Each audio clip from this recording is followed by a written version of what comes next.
the medicine it needs to beat the street. A little less than a year ago, CVS Health issued what was widely perceived to be a disappointing guidance. Over the course of the spring, the stock got hammered, but I stuck with it, telling you CVS had a bright future thanks to its merger with Aetna, the big health insurance provider. Then over the summer, Wall Street became terrified that the eventual Democratic nominee would campaign on single payer, something that would effectively put the recently acquired Aetna out of business. After that started to seem less likely this fall, well, the stock caught fire. But even after this move, the darn thing is still incredibly cheap, selling for roughly 10 times earnings. So could the stock have a lot more upside? Let's take a closer look with Larry Merlot. He's the bankable president and CEO of CVS Health to get a better read on his company's prospects. Mr. Merlot, welcome back to Mad Money. Hey, Jim. Good to see you, Larry. Be here. Larry, we're talking a lot about the consumer taking over, the individual increasingly in charge of her health. CVS is at the heart of that move. Jim, no question. Look, we all see the challenges in healthcare. It's become expensive for many, difficult to use and navigate, and all of that has created the emergence of consumerism in healthcare. You know, Jim, we look at the environment and how can we bring solutions to that? And we see three imperatives that bring that to life. The need to make healthcare local, meet people where they are, in the community, in their home, even now in the palm of your hand. We've got 10,000 community touch points all across the country. 75% of the U.S. population lives within a couple miles of a CVS. Second priority, Jim, is how can we make healthcare more simple? And we see the opportunity to help consumers with the information, the resources that they need to make informed decisions. And Jim, the third priority is helping people to achieve their best health. Jim, today 2/3 of the country has one or more chronic diseases.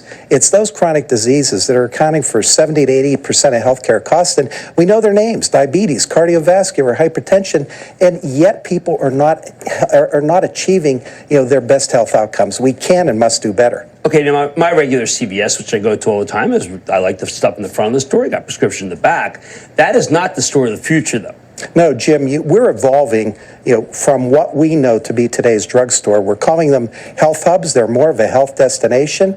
We're repurposing about 20% of the space in the front store to health-related services, expanded minute clinics, care concierges, additional services out of the pharmacy, and yet we're still offering, those products focused on health, beauty, personal care, and some elements of convenience. We started this time last year in the Houston, Texas market. We ended last year with about 50 stores in 4 markets.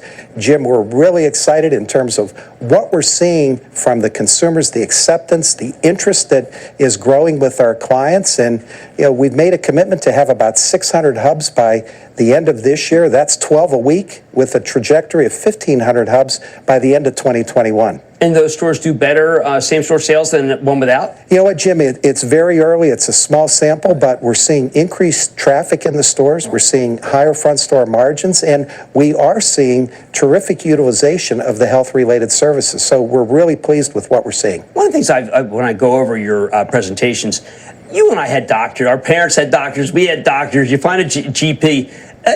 People don't understand. Millennials, Gen X, they don't do that. Well, Jim, you look at our minute clinics. We have now seen 48 million patients. Now, that's over multiple years, but it really speaks to the accessibility of health, the convenience, and the overall experience, and the role of the nurse practitioner, and the fact that in this business model, we can play a complementary role to the role of the primary care physician. Okay, let's talk about Aetna. What is Aetna doing better now that it's with you? You know what, Jim? Aetna has done a terrific job growing the government business. We've seen terrific growth in both Medicare and Medicaid, and the ability to bring together the medical and pharmacy data. And you think about the information that Aetna has about the members that they serve. Let's call it, what is our next best action? To put us on a healthier path. Aetna has, as is the case with all insurers, how do you activate that? How do you create the consumer engagement?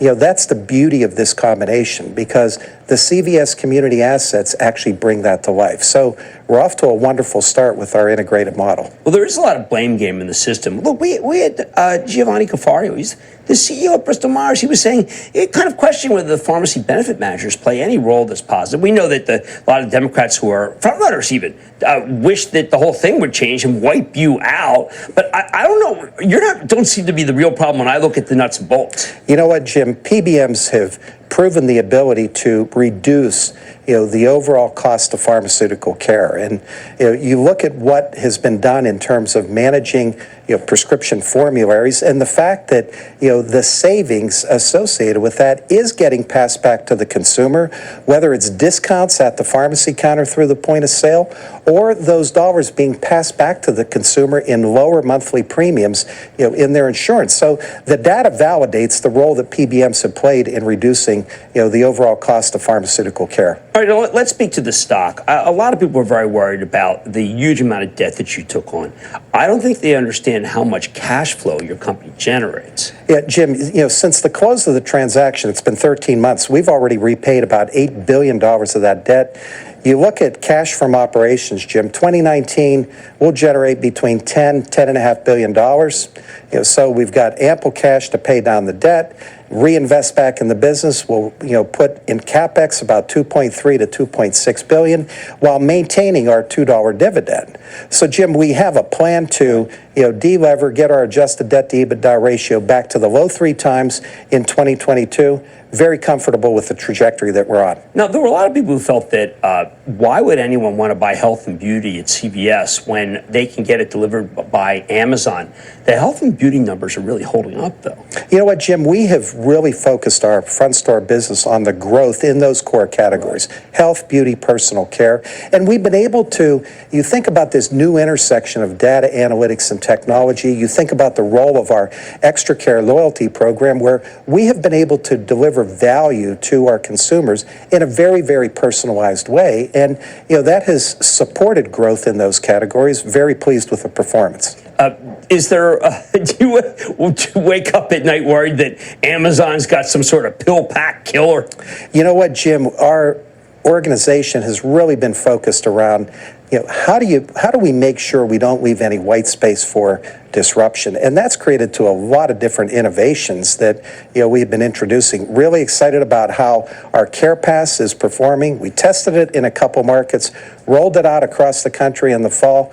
We now have more than 1 million members, and what we're seeing from those customers, increased utilization, as well as a higher basket size. Well, that's exactly what we want to hear. My Travel Trust has a huge position in CVS. Thank you for everything you do for shareholders.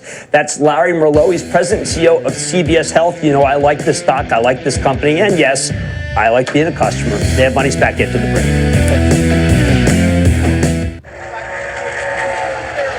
He wanted a man cave in our new